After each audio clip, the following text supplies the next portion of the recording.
Oh, good morning. Ayan po ang ating ulam, breakfast. Ayan, tofu and itlog po. Ayan. Ayan na po. Nilagyan ko po siya ng sibuyas para masustansya. Bukod po sa ating tofu.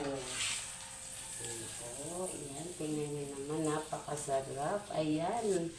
Kailangan po may sibuyas na puti.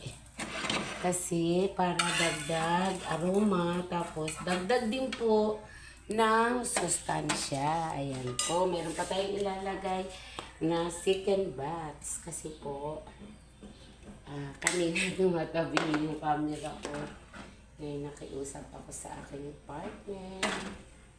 Natulungan niya ako. Ayan. Ayan po. Ayan po yung mga tips ko ngayon na maiuulam dahil po sa linggo palaspas na po. Tapos Lunes Santo. Ayan. Miyerkules Santo ang aking pabasa. Taon-taon. Ayan. Ganito po para mas malasa ang aking almusal. Yan. Puting sibuyas po. Yan. Ayan na po yung aking finished product. Thank you for watching, everyone.